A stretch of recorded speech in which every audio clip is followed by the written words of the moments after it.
Hello दोस्तों, बहुत समय से हमने कोई वीडियो प्रसारित नहीं किया है और इसके पीछे की वजह है हमारा लंबा यात्रा किया जाना। और भारत के बहुत सारे जगहों की हमने यात्रा करी है।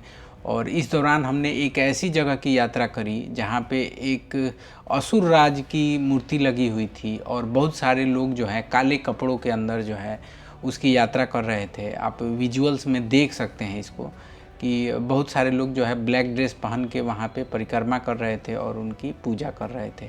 तो आखिर ये असुरराज कौन थे और क्या है इनके पीछे की कहानी और क्यों। भारत एक डाइवर्स देश है। यहाँ पे कुछ लोग दुर्गा जी की पूजा करते हैं और कुछ लोग उस असुर राज की भी पूजा करते हैं जिनका वध जो है दुर्गा जी के द्वारा कर दिया गया था। तो आखिर जो है हम वहाँ जब पहुँचे, हमने देखा वहाँ पे मूर्ति लगी हुई है, कुछ लोग जो है काले कपड़ों के साथ जो है परिक्रमा करते हुए उनकी पूजा कर रहे हैं। तो हमने सोचा कि आखिर इसके पीछे की कहानी क्या है, यह हम आपसे शेयर करते हैं। तो हमने जो है किताबें खरीदने का कोशिश किया और इस दौरान जो है हमें एक सम्यक पब्लिकेशन की एक पुस्तक मिली और ये जो है सम्राट महिषासुर के ऊपर जो है पब्लिश किया हुआ है। और ये जो पुस्तक है ये हमने पूरा पढ़ा और फिर जो हमें मिला इसके अंदर में वो पूरा तो हम आपको नहीं बता सकते हैं, ठीक है, क्योंकि सारे धर्म के लोगों की आस्था जो है वो एक तरह से जो है सबको सम्मान करना चाहिए। तो हम किसी एक व्यक्ति के आस्था के साथ जो है किसी दूसरे व्यक्ति के आस्था का क्लैश नहीं करवा सकते हैं। इसलिए हमने जो कुछ भी आपको बताया है वह वैज्ञानिक तरीके से इस पुस्तक में लिखा हुआ है और भी अन्य सोर्स से जो है हमें ज्ञात हुआ वो हमने बताया है। और आपको यह शुरू में ही क्लियर कर देना चाहता हूँ मैं कि जो भी कहानी इस पुस्तक के द्वारा बताई जाएगी या फिर जो है हमने जो भी रिसर्च किया उसका कोई भी पुरातात्विक सबूत फ़िलहाल नहीं मिला हुआ है। यह केवल साहित्यिक सबूत है। और पूरा एनालिसिस करने के बाद जो है हमें 3 कहानियाँ पता चली, ठीक है। तो सबसे पहले हम आपको बता देते हैं कि आखिर वो असुरराज कौन थे और उनका जो है कहानी जो आपको पता चलता है वो कैसे जो है शुरू हुआ था। तो बात है 1970 की। 1970 के समय से ही जो है असुरराज महिषासुर की जो है शहादत जयंती मनाई जाने लगी थी। पश्चिम बंगाल में जलपाईगुड़ी के नज़दीक में अलीपुर एक जगह है, वहाँ पे जो है पूरे 9 दिन जो है लोग जो है शोक सभा का आयोजन करते हैं और महिषासुर की शहादत को वो सेलिब्रेट करते हैं। लेकिन यह जो है मुद्दा सामने कब आया? सामने आया आपको 2011 में जब जेएनयू में जो है कुछ बैकवर्ड छात्रों के संगठन के द्वारा जो है महिषासुर शहादत दिवस मनाया गया। और उसके बाद यह मामला बहुत उछला और संसद तक पहुंच गया। और हमारी जो तत्कालीन एक मंत्री थी उनके द्वारा भी बहुत ज़्यादा स्टेटमेंट दिया गया इसके ऊपर, बहुत कंट्रोवर्सी हुआ। हम इतना ज़्यादा कंट्रोवर्सी के ऊपर बात नहीं करेंगे, हम जो है आपको सीधे सीधे जो है आप तक हम अपनी बात पहुंचाना चाहते हैं। सबसे पहले यात्रा के दौरान क्या क्या हुआ वो हम आपको शुरुआती समय में बता देते हैं और बाद में बताएंगे इसके पीछे की 3 कहानियाँ। आपको सोचना है कि कौन सी कहानी सही है और कौन सी कहानी गलत है, ये आपके ऊपर है, आपके आस्था के ऊपर है। हम किसी भी कहानी का समर्थन या विरोध नहीं करते हैं। तो चलिए हम सबसे पहले आपको बताते हैं कि हम मैसूर कैसे पहुँचे। मैसूर जाने के लिए आपको जो है लगभग 130 से 40 किलोमीटर की दूरी है बेंगलोर से। अगर आप बेंगलोर के ट्रैफिक से बच जाते हैं तो मैसूर पहुंचने में आपको 2 घंटे से ज़्यादा का समय नहीं लगेगा। वहाँ पे मैसूर शहर के बगल में एक पहाड़ी है, उसी पहाड़ी के ऊपर जो है आपको देखने को मिलेगा महिषासुर का स्टैचू और कुछ दूरी पे चामुंडा देवी मंदिर है।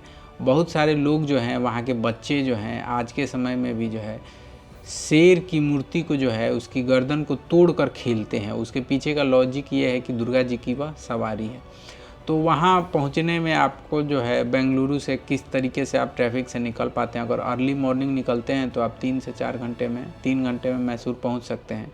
और मैसूर जाने के साथ ही जब आप वहाँ पहुँचिएगा तो देखिएगा कि एक असुरराज की वहाँ पे तस्वीर लगी हुई है सड़क के चौक के किनारे।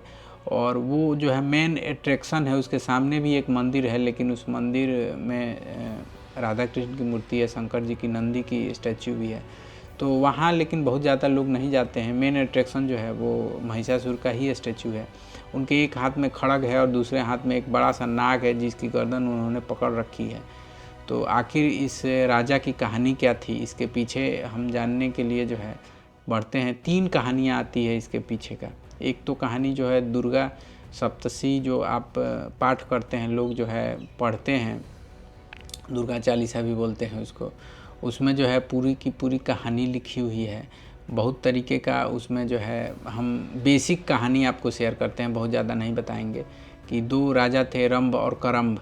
तो दोनों ने मिल के तपस्या करना शुरू किया, और तपस्या जो शुरू की उन लोगों ने, तो इंद्र को लगा कि जो है ये लोग बहुत ज़्यादा शक्तिशाली हैं और इनका पूरा साम्राज्य जो है कब्जा कर लेगा पूरी दुनिया पे, स्वर्ग पे भी कब्जा कर लेगा, उनका सिंहासन डोलने लगा। तो उन्होंने मगरमच्छ का रूप लेकर करम्ब, जो पानी के अंदर तपस्या कर रहा था, उसकी हत्या कर दी। और फिर जो रंभ था उसने जो है तपस्या अपनी जारी रखी, और अग्निदेव ने जो है उसको वरदान दिया। पूछा कि क्या चाहिए तुमको, तो उन्होंने बोला कि मुझे ऐसा पुत्र चाहिए जो पुत्र जो है मेरा पूरे दुनिया पे राज करे और बहुत ज़्यादा शक्तिशाली हो, कोई उसे युद्ध में हरा ना सके। तो अग्निदेव ने एक आग का गोला दिया, बोला कि इस गोले से डर कर जो ना भागेगा और जो तुम्हारे प्रेम में आ जाएगा, और उसी से तुम्हारे पुत्र की उत्पत्ति होगी, और वो पुत्र जो है पूरी दुनिया में सबसे शक्तिशाली होगा। तो ऐसे ही वो गोला लेकर जा रहा था, रास्ते में जो है रंभ को एक भैंस मिली, और वो भैंस जो है उससे अट्रैक्ट हुई, और फिर भैंस और रंभ के द्वारा जो है एक पुत्र का जन्म हुआ जिसका नाम महिषासुर था। ये कहानी दुर्गा सप्तशती में लिखी हुई है, और इस कहानी का वैज्ञानिक आधार आप समझ सकते हैं। जैसे राहु केतु पुराने ज़माने में जो सूर्य को खा जाते थे, आज के समय में वैज्ञानिक दौर में ये गलत प्रूफ हो चुका है। तो वैसे ही आप सोच सकते हैं कि भैंस और इंसान से कैसे पुत्र की उत्पत्ति हो सकती है। ये कहानी कितनी सही है या गलत है, वैज्ञानिक तरीके से आप इसको परख सकते हैं। तो पहली कहानी तो यह हो गई। दूसरी कहानी जो है एक लिखी हुई है, दूसरी कहानी जो है वो आदिवासियों के द्वारा प्रचलित की हुई है। और वो कहानी जो है वो आपकी कहानी ये है कि जो साम्राज्य था, मैसूर का जो साम्राज्य था, जिसकी राजधानी मैसूर थी, वहाँ पे असुरों का राज्य था। और जो दैत्य होते हैं, दानव, जिनको दानी से जिनका जो है जन्म हुआ था, और असुर जो है वो कहा जाता है कि एक तरह की जाति थी, दानव भी एक जाति थे। तो दानव का एक युवराज था जिसका नाम था रंभ, और वो जो है असुरों के राज्य में एक बार गया हुआ था। वहाँ पे देखा कि बहुत सारे लोग जो है नृत्य कर रहे थे, और वहाँ पे जो है एक बहुत ही सुंदर महिला थी, और उसको देखकर वह मोहित हो गया। महिला भी उसको देखकर मोहित हो गई। महिला ने कहा कि तुम मुझे ले चलो, हम तुम्हारे साथ शादी करना चाहते हैं। मेरे पिता जो है इस पूरे राज्य के मुखिया हैं, और मुझे जो है चुना गया है एक सैनिक के द्वारा शादी करने के लिए, लेकिन मैं जो है तुम्हें चुनती हूँ। लेकिन हमारे यहाँ जो नियम है उसके तहत जो है मैं यहीं के लोगों से शादी कर सकती हूँ, बाकी कहीं के लोगों से मैं अगर शादी करती हूँ तो उसको भी मार दिया जाएगा और मुझे भी मार दिया जाएगा। अभी के समय में सारे लोग जो है फेस्टिवल मना रहे हैं और दारू के नशे में जो है धुत हैं, इस वजह से तुम मुझे ले चलो। तो वहाँ से जो है वो रंभ जो है उस महिला को लेके जाता है, बहुत ही सुंदर महिला थी, उसको लेके जाता है। और वहाँ स्थानीय जो मंदिर था, उस मंदिर में जो है वो लोग कुल देवता जो थे भैंस था, ऐसा मान्यता है। तो वहाँ जाते हैं, वहाँ शादी कर लेते हैं। शादी करने के बाद जो है जैसे ही सुबह में इन लोगों को पता चलता है असुरों को कि ये लोग जो हैं, मेरी बेटी जो है भाग गई है, वो अपने होने वाले दामाद को बोलता है कि जाओ उसको पकड़ के लाओ और फिर उसके साथ जो है उन दोनों को हत्या कर दो, क्योंकि दोनों ने विद्रोह कर दिया है राज्य के नियमों के खिलाफ में।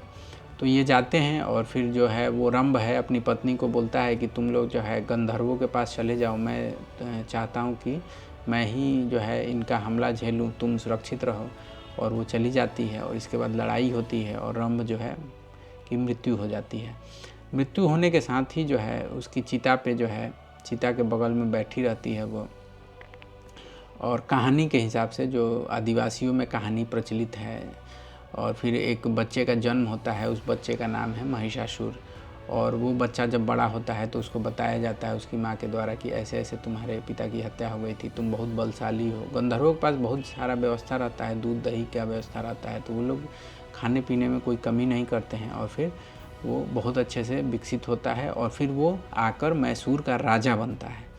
और वही जो है वो तत्कालीन जो सूर थे, सूर एक जाति थी जो आर्यों की जाति थी, और असुर जो जाति थी वो अनार्यों की जाति थी। तो दोनों में जो है आर्य चूँकि बाहर से आए हुए थे, इस वजह से दोनों में झगड़ा चलते रहता था।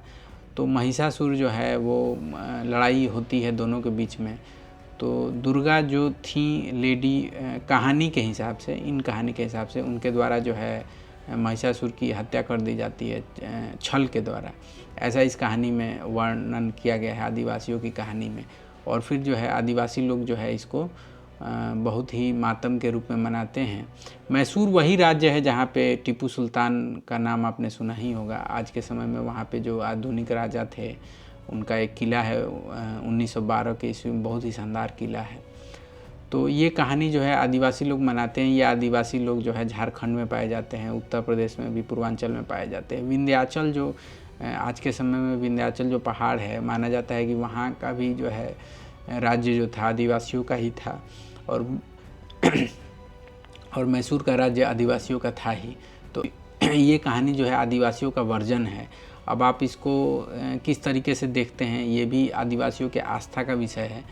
तो इस विष्णु पुराण के हरिवंश पुराण में जो है जिक्र है कि विंध्याचल एक जगह था जहाँ पे पहुँचना बहुत ही मुश्किल था। वहाँ का राजा तो था वो महिषासुर राजा था, और उस समय विष कन्याओं की बहुत ज़्यादा कहानी जो है प्रचलित थी, जो कि बहुत ही सुंदर हुआ करती थी। और महिषासुर के राज्य में एक नियम था कि स्त्रियों के ऊपर जो है कोई भी हथियार नहीं उठाते हैं। तो इस वजह से जो है ये स्त्री के द्वारा जब पहुंचने की कोशिश की गई उसके राज्य में महिषासुर के, तो उसको किसी ने शिकायत नहीं की, और फिर वहाँ पे जो है उसको आराम से पहुँचने दिया गया। वहाँ जब पहुँची तो उनका नाम था प्रिया, असुर प्रिया नाम था उनका। और वो जो महिला वहाँ पे पहुँची तो महिषासुर ने पूछा कि क्या तुम किस प्रयोजन से यहाँ आई हो, छल के प्रयोजन से तो नहीं आई हो। तो उस महिला ने कहा कि नहीं, मैं छल के प्रयोजन से नहीं आई हूँ। उसके बाद जो है महिषासुर ने कहा कि तो फिर क्या प्रयोजन है, तुम बहुत ही सुंदरी हो, क्या प्रयोजन है तुम्हारा यहाँ आने का। तो महिला ने कहा कि मैं यहाँ पे शांति स्थापित करने के लिए आई हूँ। तभी बाहर से जो है इंद्र के सैनिक आए अंदर की तरफ, और फिर उन लोगों ने हमला कर दिया, और महिषासुर के जितने भी सैनिक थे उन लोगों ने बहादुरी से लड़ा, और इंद्र के जो पाँव जो है थे उखड़ने लगे। तभी जो है वो महिला थी, उन्होंने इंद्र से कहा कि यह छल है, तुमने मेरा इस्तेमाल किया, और मैं छल से किसी को मारना नहीं चाहती थी। लेकिन जो है वो महिषासुर तलवार निकाल के जैसे ही आगे बढ़ा, तभी उसके पीठ के पीछे जो है किसी ने छुरा भोंक दिया। और वो छुरा किसने भोंका था, गणपति नाम के व्यक्ति ने भोंका था। फिर महिषासुर नीचे गिर गया, और उसके बाद जो है इंद्र ने जो है उसकी हत्या कर दी। और ये जो देवी थी असुर प्रिया, इनके द्वारा जो है महिषासुर से कहा गया कि मैं तुम्हारे हत्या में शामिल नहीं थी, और ये जो छल किया गया था इसमें भी मैं शामिल नहीं थी। और ये जो कहानी है ये विष्णु पुराण में कहानी जो है, हरिवंश पुराण के अंतर्गत कहानी लिखा हुआ है, जो कि महिषासुर के कहानी से बहुत ही सिमिलर दिखता है। और बाद में जो है दुर्गा सप्तशी आया, जिसमें कहानी जो है और अलग तरीके से जो है आ गया। तो मूलतः जो है 3 कहानी हमको देखने को मिला यहाँ पे महिषासुर के संबंध में। बहुसंख्यक हिंदू लोग जो हैं वो पहले कहानी पे जो है विश्वास रखते हैं, जिसमें महिषासुर का वध जो है वो दुर्गा जी के द्वारा कर दिया गया था। और बहुत सारे आदिवासी मूल निवासी लोग जो हैं वो दूसरे कहानी पे विश्वास करते हैं, जिसमें हमने बताया कि कैसे जो है छल के द्वारा जो है मार दिया गया था महिषासुर को। और तीसरी जो कहानी है वो विष्णु पुराण में स्थित है, जिसके बारे में कोई चर्चा नहीं करता या फिर बात नहीं करता। तो ये आपके विवेक के ऊपर है कि कौन सी कहानी में कितनी सत्यता है या फिर किस तरीके की बनी हुई है। हमने जो है केवल रिसर्च किया और पता करने की कोशिश की आखिर मैसूर में जो मूर्ति बना हुआ है उसका प्रयोजन क्या है, या फिर क्यों जो है वो उसकी लोग जो है पूजा करते हैं। वहीं के मैसूर के एक हिंदू राजा जो है वाडमेयर के द्वारा जो है उसकी स्थापना की गई थी। अभी रिसेंटली कुछ समय पहले ही उसको जो है फिर से पेंटिंग वेंटिंग किया गया था, उसको जो है बढ़िया से किया गया था। और अगर आप मैसूर जाते हैं तो उस जगह ज़रूर जाएं, क्योंकि जो है आपको इतिहास जानना है तो किताब तो पढ़ना ही पड़ेगा। इसलिए जो है हम आपको रिकमेंड करते हैं कि मूल निवासी पुरोधा सम्राट महिषासुर के ऊपर जो पुस्तक है सम्यक पब्लिकेशन से, वो आप ले सकते हैं। अभी रिसेंटली जो है पुस्तक मेला भी लगा हुआ था, उसमें भी यह पुस्तक उपलब्ध थी।